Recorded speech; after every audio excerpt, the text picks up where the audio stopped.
My name is Abigail Stevens, 34, and last month my peaceful mountain retreat turned into a family nightmare. After nearly having a breakdown at work, all I wanted was solitude at my grandparents' lodge. Instead, I found my sister Madison had moved in with her husband and his entire family without asking. They were treating my sanctuary like their permanent home, and I was treated like the unwelcome guest. Before I tell you how my peaceful retreat turned into a family nightmare, drop a comment below to share where you escape when life gets too hectic. And don't forget to subscribe for more stories about family drama that'll make yours seem normal. The marketing department at Horizon Industries in Boston had become a pressure cooker, and I was about to explode. Our latest campaign had failed spectacularly, losing a client worth millions. As department head, the blame fell squarely on my shoulders.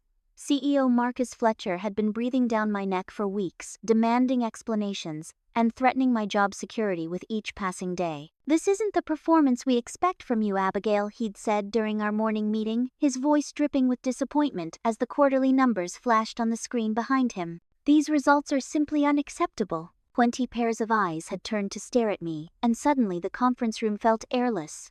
My vision had blurred at the edges as my heart hammered against my ribs. The words I needed to say, explanations, strategies, solutions, evaporated from my mind. My mouth opened, but nothing came out. "I need a moment," I'd finally managed to whisper before stumbling out of the room, nearly knocking over my chair in the process. In the bathroom, splashing cold water on my face, I'd made my decision. I needed a break, not just a weekend, but a genuine retreat. Human Resources had been surprisingly understanding when I requested emergency personal leave. My accumulated vacation days and spotless 10-year work record probably helped. They'd granted me 3 weeks, which felt like a lifeline being thrown to a drowning woman. The 4-hour drive from Boston to my lodge in the Vermont mountains had been exactly what I needed. As the urban sprawl gave way to rolling countryside, and eventually to the dense pine forests climbing the mountainsides, I felt the vice grip of anxiety loosening around my chest. My breathing deepened with each mile marker. The lodge had been in my family for generations before my grandparents left it to me in their will 5 years ago. Madison had received their downtown condo, which had actually been worth more on the market. But the lodge had always been my special place. Even as children, I'd been the one who followed Grandpa around, helping him fix loose boards on the deck and learning the names of native birds. Madison had always preferred shopping in town with Grandma. "Just a little farther," I murmured to myself, as I navigated the winding road that snaked up the mountainside. The gravel crunched beneath my tires, a familiar sound that triggered memories of childhood summers. I could almost smell Grandma's blueberry pie cooling on the windowsill, almost hear Grandpa's deep laugh as he taught me to cast a fishing line into the lake. The road curved sharply, and the dense trees suddenly parted to reveal the clearing where the lodge stood. My breath caught in my throat, not from the usual awe of seeing the beautiful A-frame structure against the backdrop of towering pines, but from confusion and disbelief. The gravel driveway, which should have been empty, was packed with cars. A red SUV. I didn't recognize a black sedan, and was that Madison's blue Prius? My stomach twisted into a knot as my headlights swept across the front of the lodge. Lights blazed from every window and shadows moved inside. I parked behind the SUV and sat motionless, trying to understand what I was seeing. Had Madison decided to use the lodge for a weekend, but that didn't explain the other vehicles? And why hadn't she called to check if I was using it? Gathering my courage, I stepped out of the car and approached the large picture window that offered a view of the main living area. The scene that greeted me felt like something from an alternate reality. There was Madison, her blonde hair pulled back in a messy bun, laughing as she passed a bowl of something to a middle-aged woman I'd never seen before. A man who appeared to be in his 30s, presumably Madison's new husband Robert, whom I'd only met briefly at their wedding 6 months ago, was poking at logs in the fireplace my grandfather had built. 2 other couples were lounging on my furniture, drinking from my special occasion wine glasses, looking for all the world like they belonged there. I stood frozen, watching this tableau of domestic comfort play out in what was supposed to be my private sanctuary.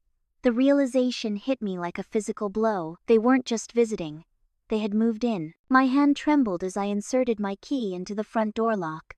The sound of laughter and conversation spilled out from inside, sounds that had no place in my private retreat. I took a deep breath and pushed the door open, stepping into what felt like an alternate universe where my property had been colonized without my knowledge or permission. The conversation halted abruptly, as 6 pairs of eyes turned to stare at me. Madison's face paled as she stood frozen, a bottle of wine suspended mid-pour. "Abby!" she finally exclaimed, her voice pitched unnaturally high. What are you doing here? I closed the door behind me with deliberate slowness, buying time to find my voice. I think that's my question, Madison. This is my lodge. Robert stepped forward with a forced smile plastered on his face. Up close, I could see his sandy hair was longer than when I'd met him at the wedding, and his confident posture couldn't hide the nervousness in his eyes. Abigail, what a surprise, Madison mentioned. You never used this place during spring, we thought. We borrowed it, Madison cut in, setting down the wine bottle. Just temporarily. Borrowed, I repeated the word, tasting bitter in my mouth. Without asking, an uncomfortable silence descended upon the room as the strangers shifted awkwardly in their seats. Madison cleared her throat and launched into hurried introductions. Abby, you remember Robert, of course. And these are his parents, Harold and Judith Parker. She gestured to a silver-haired couple seated on my grandfather's antique leather sofa. And that's Kevin, Robert's brother, and his wife Rachel. Harold Parker stood a tall man with a commanding presence and Robert's same square jawline. Pleasure to finally meet Madison's sister. We've heard so much about you. His tone suggested the opposite, that I had barely been mentioned at all. Funny, I replied, setting my bags down. I've heard nothing about any of you moving into my property. Madison shot me a pleading look that I recognized from our childhood, the same look she'd given me when she'd broken Mom's favorite vase or borrowed my prom dress without permission. Always taking what was mine, always expecting to be forgiven. Can we talk privately? She asked, motioning toward the kitchen. The kitchen, like the rest of the lodge, had been completely taken over. Unfamiliar spice containers lined my grandmother's wooden spice rack. A pasta maker I'd never seen before occupied the counter space where I'd planned to set up my laptop. Children's drawings were magneted to the refrigerator door. How long have you been here? I demanded once we were alone. Madison tucked a strand of hair behind her ear, a nervous habit from childhood. About 3 weeks. 3 weeks. The betrayal cut deep. And you didn't think to call me? I knew you were busy with work. And honestly, I figured you wouldn't mind. You hardly ever come up here anyway. That's not the point, Madison. This is my property. You can't just move in with... Wait, are all of those people living here? She nodded, eyes downcast. Robert's parents sold their house to downsize but haven't found a new place yet. And Kevin and Rachel are having their apartment renovated. So you volunteered my lodge as a family compound without asking me. I was going to call you things just got comfortable. The kitchen door swung open and Robert entered, followed closely by his father. Both men had the same confident stride, the same disarming smile that didn't quite reach their eyes. Look, Abigail, Harold began, his tone patronizing. Madison has told us how generous you are. We're all family now, and families help each other out. With all due respect, Mr. Parker, we're not family. I met your son once at the wedding. And while Madison is my sister, this is my private property that she had no right to offer to anyone. Robert's smile faltered. Madison said you never used this place, that it was just sitting empty. I turned to my sister, hurt blooming in my chest. Is that what you told them, that the lodge means nothing to me? Madison's eyes welled with tears, always her defense mechanism when confronted. We had nowhere else to go, Abby. What was I supposed to do? Call me, ask permission. Not move a group of strangers into my personal space. They're not strangers, they're Robert's family, Madison protested, her voice breaking. And we're really trying to get back on our feet. We just need a little more time. I felt the familiar pattern reasserting itself, Madison taking what she wanted, then making me feel guilty for objecting. The childhood memories flooded back, Madison borrowing my college application essay and getting praised for her writing skills. Madison taking my car without permission and returning it with an empty tank. Madison always assuming that what was mine was also hers. I looked from my sister's tearful face to Robert's tense expression to Harold's calculating gaze. I was outnumbered and exhausted from my journey. This wasn't the peaceful arrival I had envisioned. We have nowhere else to go, Madison repeated, wrapping her arms around herself. Please, Abby, just for a little while longer. And there it was, the familiar trap I always fell into. Setting boundaries with Madison had never been my strong suit. Despite my anger and sense of violation, I couldn't bring myself to throw them out into the night. Not yet, at least. 2 weeks, I said the next morning after a night of fitful sleep in what used to be my grandparents' bedroom. You all can stay for 2 more weeks while you figure out other arrangements. We were gathered around the massive oak dining table that Grandpa had built by hand. The table that should have held only my laptop and coffee mug now groaned under the weight of a full breakfast spread. Judith Parker beamed with pride, as she served her famous blueberry pancakes, seemingly oblivious to the tension. "That's very generous," Abigail Harold said, though his tone suggested he expected nothing less. "We appreciate your hospitality." Madison squeezed my hand under the table. "Thank you, Abby. I promise we'll be out of your hair soon." In the meantime, I continued. "I'd like to establish some ground rules. I came here to work remotely and decompress, so I'll need quiet during business hours.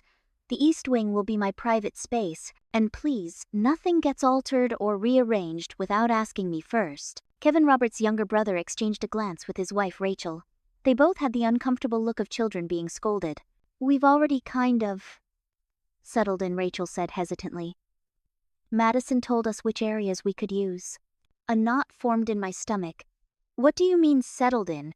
After breakfast, Madison gave me a tour of my own lodge, revealing the extent of their invasion.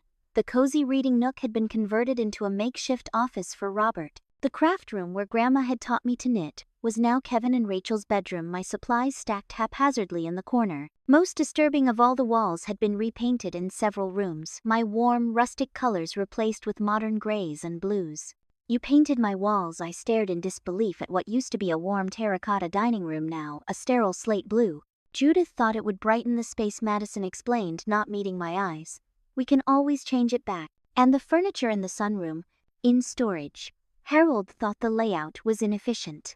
Each revelation felt like another violation. They hadn't just occupied my space, they'd reshaped it in their image, erasing the careful touches I'd added over years of caretaking. That afternoon I retreated to the East Wing as planned, setting up my laptop at the small desk by the window. I had emails to answer, reports to review, damage control to manage for the failed campaign. But concentration was impossible with the constant flow of footsteps outside my door, the bursts of laughter from the deck, the occasional knock asking if I needed anything. "Sorry to disturb you," Judith said during one such interruption, poking her head into my room without waiting for a response to her knock. "But I was wondering if you had any preference for dinner." "I'm making my pot roast." "Whatever you'd like is fine," I replied, forcing a smile. "Wonderful. And I hope you don't mind, but I reorganized the pantry this morning. It's much more functional now." She disappeared before I could respond. By the end of the first day, it was clear that my private space was merely a theoretical concept. The Parkers moved through the lodge with the entitled ease of people who considered themselves permanent residents rather than temporary guests. That evening, I discovered Madison and Robert had claimed my bedroom, the master suite, with the best view of the lake. "We didn't know you'd be coming," Madison defended when I confronted her. "And it seemed silly to leave the biggest room empty." I swallowed my objection and retreated to the smaller room I'd been assigned. As I unpacked my suitcase, I noticed the family photos that had lined the hallway were missing. "We put them in the storage closet," Robert explained when I asked. "My mom thought it opened up the space more." Each day brought new discoveries of how thoroughly they'd appropriated my lodge. The kitchen tools had been rearranged according to Judith's preferences. The books on my shelves had been reorganized by color rather than subject. Even the Netflix account on the TV had been switched to Robert's profile. The final straw came when I overheard Madison giving Harold and Judith a tour of the property, speaking as if she were the owner. "We've always loved this place," she was saying as they walked the perimeter of the yard. "And since Abby hardly ever uses it, it just makes sense for us to make it our own." "It really is ideal," Harold agreed. "Much better than that overpriced condo you inherited. Your sister really got the short end of that deal, didn't she?" Madison laughed. "That's what I keep telling her, but Abby's always been sentimental about this place. Thank goodness she's willing to share." I retreated inside before they could see me, my blood boiling. I hadn't shared anything. I'd been ambushed and manipulated into hosting an entitled family who treated my cherished inheritance like their rightful property. That night I lay awake listening to the unfamiliar sounds of a full house, Kevin's snoring through the thin walls, the occasional flush of a toilet, whispered conversations I couldn't quite make out. The peaceful retreat I desperately needed had become a crowded, stressful environment that was making my anxiety worse, not better. A week into my stay, any hope that we might peacefully coexist until they moved out had vanished. My mountain sanctuary had become a battleground of passive-aggressive exchanges and territorial disputes. My attempts to work remotely were constantly thwarted. The promised quiet during business hours never materialized. Kevin had friends over to watch a basketball game, their cheers and groans penetrating the walls during an important video call with my boss. Judith seemed incapable of cooking without clanging every pot in the kitchen. and Harold had developed a habit of pacing while taking loud phone calls about his investments. "Sorry about the noise," Madison said when I confronted her about it. "But this is a family space, not an office. Maybe you should work from the boathouse." The boathouse, a small, uninsulated structure by the lake that housed canoes and fishing equipment, was hardly conducive to professional work. The suggestion itself revealed how little Madison respected my position as the actual owner of the property. Privacy had become a foreign concept. I'd returned to my room to find evidence someone had been there. My bed made differently, my toiletries rearranged once, even my journal moved from where I'd left it. "Oh, I was just tidying up," Judith explained when I confronted her.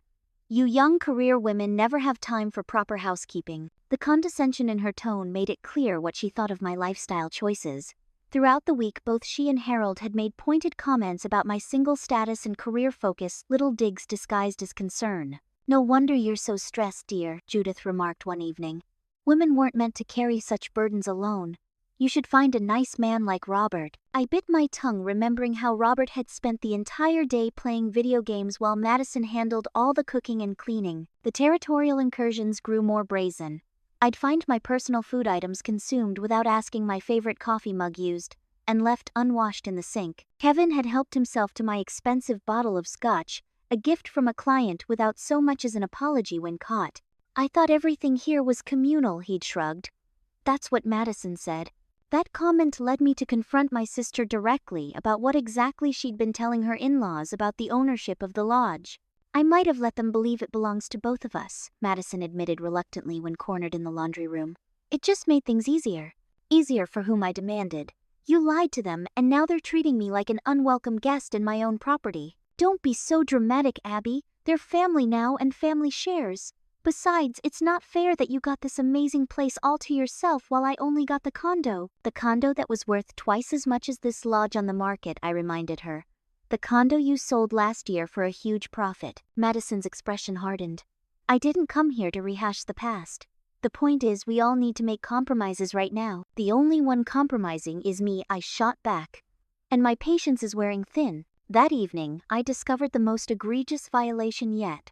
Searching for a particular book in the den, I found Grandpa's antique fishing rods, his pride and joy that he'd carefully maintained and eventually taught me to use, missing from their display case. Following a hunch, I walked down to the dock, where Harold and Kevin were fishing using the irreplaceable bamboo fly rods with complete disregard for their historical and sentimental value. "Those are museum pieces," I explained through gritted teeth after marching down to confront them.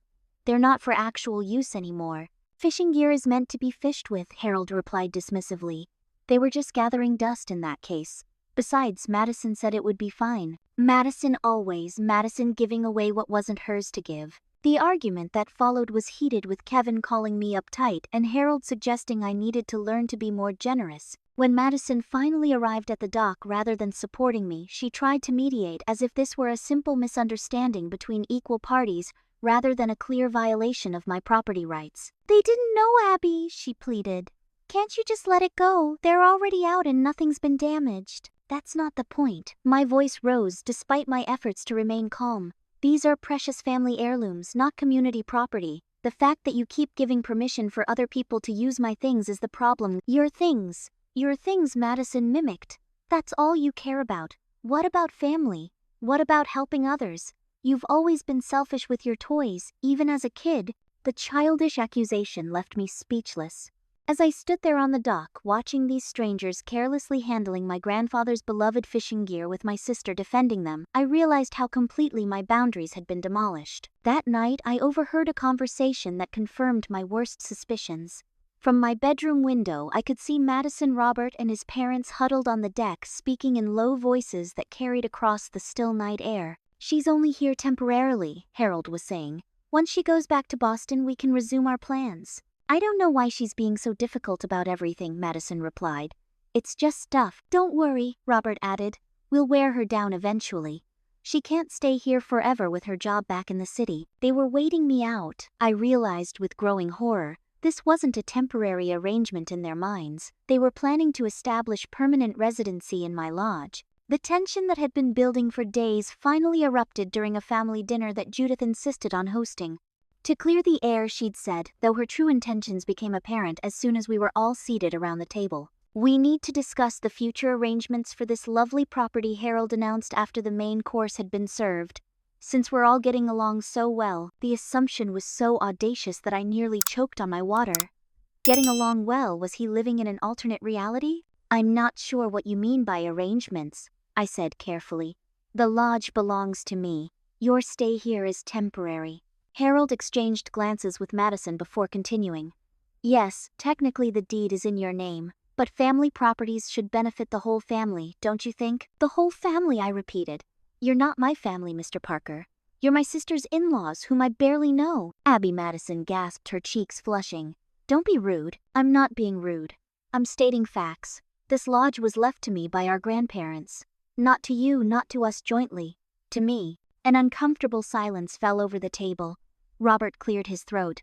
"What Dad's trying to say is that we've all grown attached to this place. And since Madison is family, and we're Madison's family now, it makes sense for us all to work out a more permanent arrangement." "A more permanent arrangement," I repeated, my voice flat. "Such as?"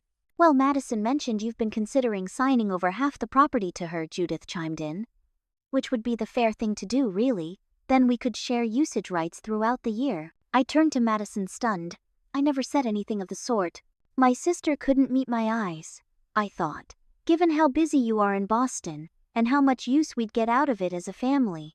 You thought you could manipulate me into giving you half of my inheritance I finished for her, after you already received yours and sold it." "That's not fair," Madison protested. "The condo was in the city. This place has nature and space, and you want it," I cut in.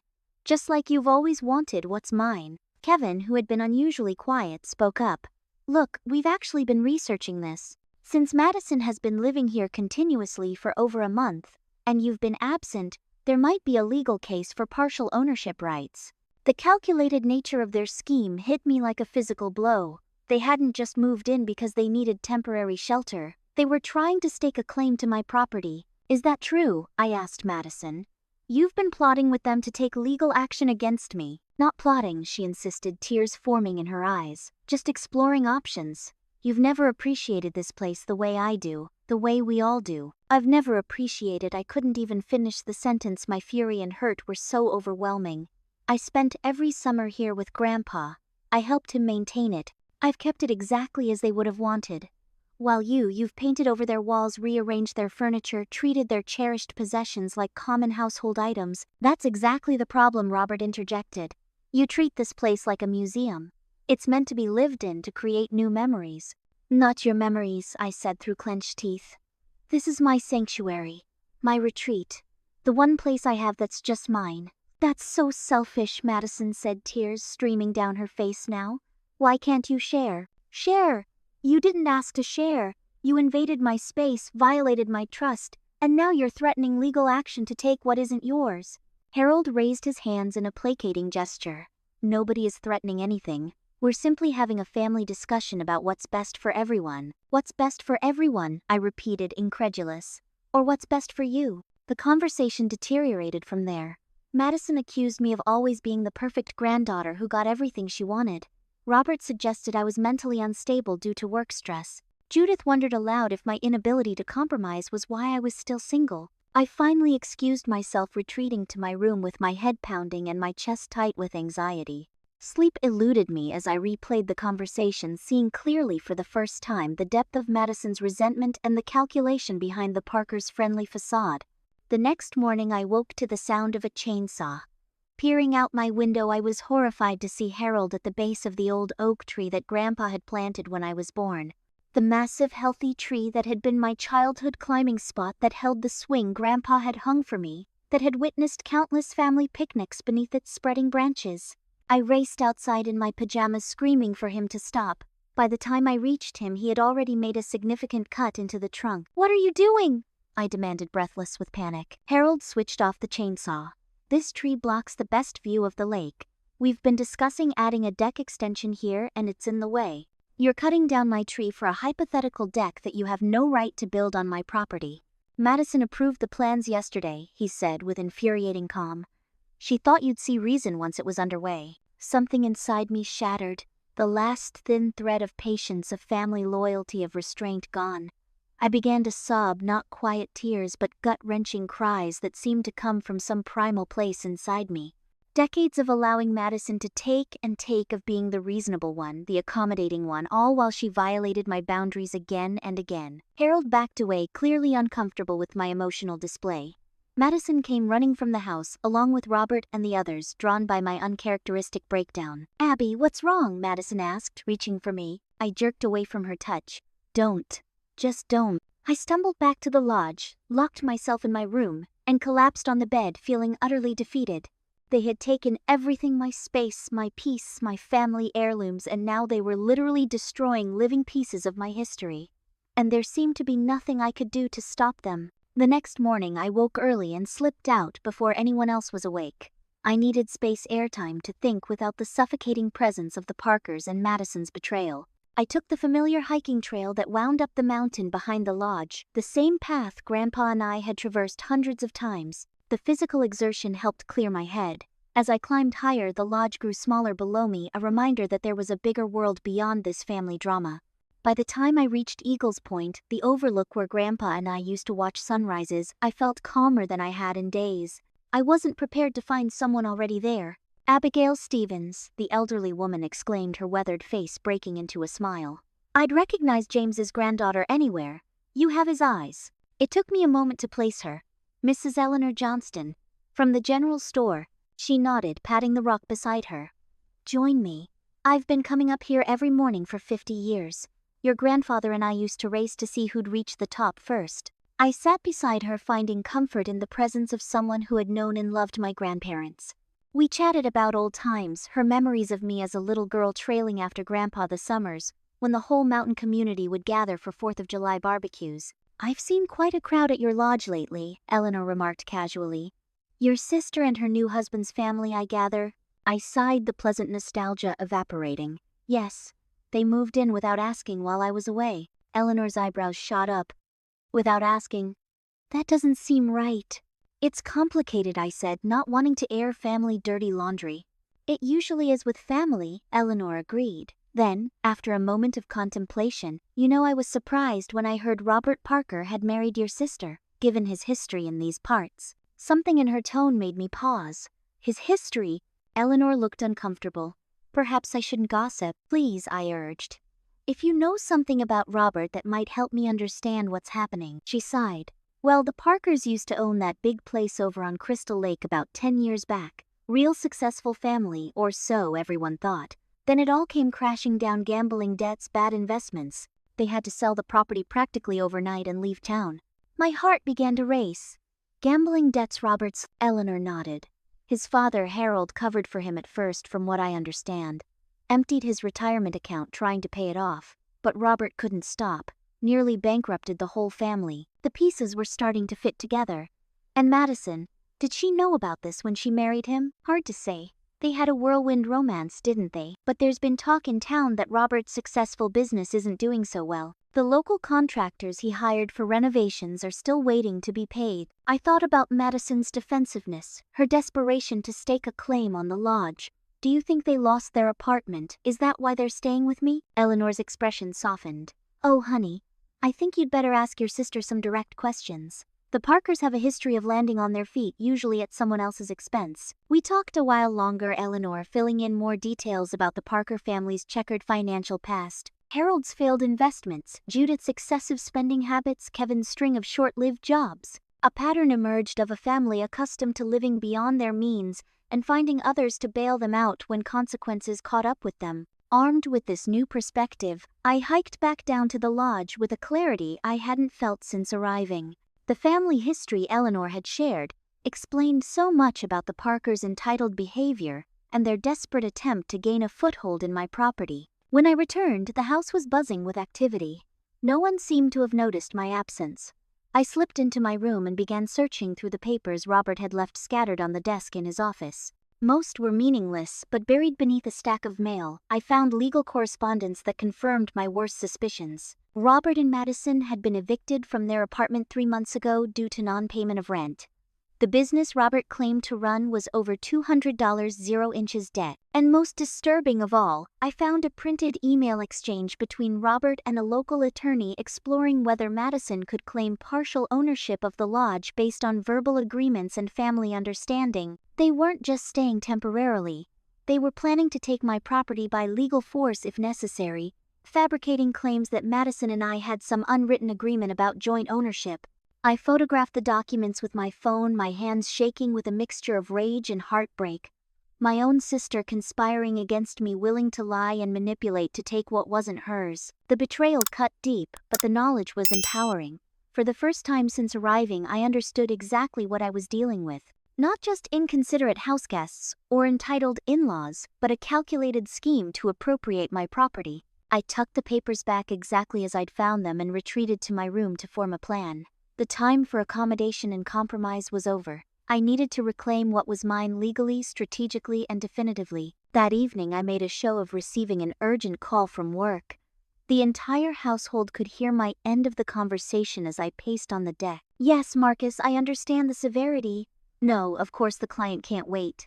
"Yes, I can be back in Boston by tomorrow afternoon." I hung up with a dramatic sigh, then returned to the living room where the Parkers were pretending not to have been eavesdropping. "Problem at work?" Harold asked, barely concealing his satisfaction. "Major client crisis," I confirmed, infusing my voice with resignation. "They need me back in Boston immediately." Madison approached her expression, a careful mix of concern and hope. "How long will you need to be gone?" "At least 2 weeks, maybe more." I ran a hand through my hair as if distressed. The timing couldn't be worse. I was just starting to decompress. "Don't worry about the lodge," Robert chimed in quickly. "We'll take good care of it while you're gone." "I'm sure you will," I said, offering a smile that didn't reach my eyes. "In fact, I've been thinking about what we discussed at dinner the other night." The room grew still, everyone's attention focused intently on me. "About making a more permanent arrangement," I continued. "You're right that I don't get up here as often as I should. Maybe a shared arrangement does make sense." Madison's eyes widened. "Really? You mean it?" "We can discuss the details when I get back," I said. "For now, consider yourselves welcome to stay as long as needed." The relief that washed over the room was palpable. Madison hugged me, Robert clapped me on the shoulder, and even Harold's stern countenance relaxed into something approaching approval. Only Judith looked slightly suspicious, her eyes narrowing as she studied my face. "That's very generous of you, Abigail," she said. "Such a sudden change of heart." I shrugged. "Life's too short for conflict, especially with family. I need to pack now, early start tomorrow." In the privacy of my room, I made my first call to Lauren Mitchell, a college friend who had become a real estate attorney. I explained the situation in detail, including the documents I'd discovered and Eleanor's information about the Parkers' history. "This is serious," Abby Lauren said after listening to the whole story. "They're setting up for a potential adverse possession claim. Not that it would necessarily succeed, but it could tie you up in expensive litigation for years." "What should I do?" I asked, keeping my voice low to avoid being overheard. "Document everything. Take photos of the current state of the property, the alterations they've made, the damage to the tree. Forward me those emails you found. And whatever you do, don't sign anything they give you, no matter how innocent it seems." I spent the night executing Lauren's instructions, meticulously photographing every room, every alteration, every piece of evidence of their overreach. I located and photographed the storage boxes containing my grandparents' displaced belongings. I recorded the damage to the oak tree. I made copies of all the legal correspondence I'd found among Robert's papers. When morning came, I made a show of rushing to pack, checking train schedules, answering fake work emails on my phone where they could see me. "I feel terrible leaving in such a hurry," I told Madison as I prepared to depart. "Especially after we were starting to work things out." Madison hugged me, her relief at my apparent surrender evident in her relaxed posture. "Don't worry about anything here. Just focus on saving your job. We'll talk about the arrangements when you get back." "About those arrangements," I said, keeping my tone casual. "This is probably a good time for you to be honest with me, Madison. Is there something going on with Robert's finances that I should know about?" A flash of panic crossed her face before she composed herself. "What do you mean?" "Just that, if we're going to be co-owners, I should understand the full picture. No secrets between us, right?" She hesitated, then forced a smile. "Everything's fine. Robert's business had a temporary cash flow issue, but it's all under control now." Another lie. I nodded, as if accepting her answer, gave her one final hug, and walked to my car with the family waving from the porch.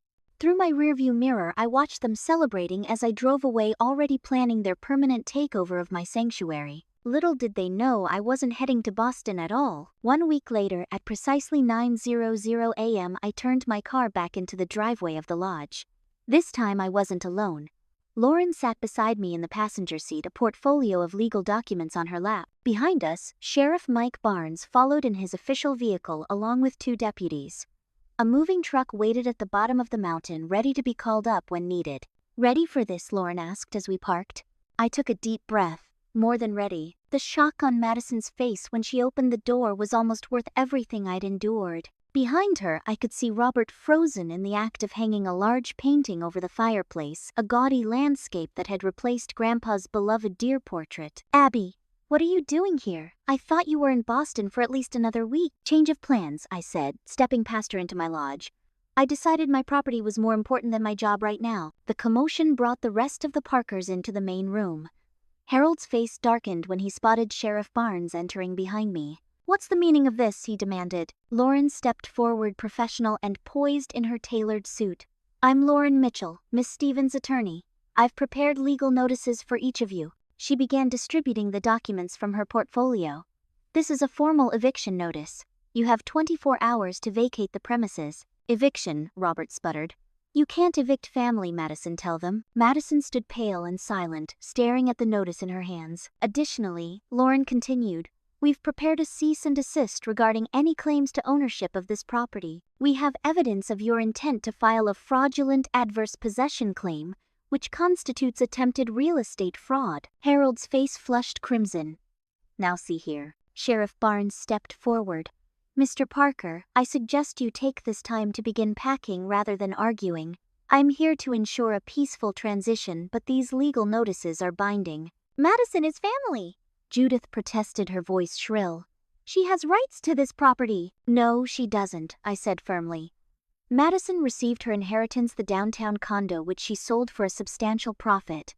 This lodge was left solely to me with no conditions or expectations of sharing. I have the will, the deed, and years of tax payments in my name alone to prove it. "But we had an understanding," Madison finally spoke, her voice small. "No, we didn't," I countered. "You had expectations. You assumed you could take what wasn't yours, just like you've done our entire lives." Robert moved to Madison's side, slipping an arm around her waist. "You can't just throw us out on the street. We have nowhere to go." "That's not my problem," I replied.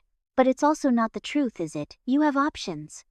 You've just been choosing to exploit my generosity rather than face the consequences of your own actions." "What are you talking about?"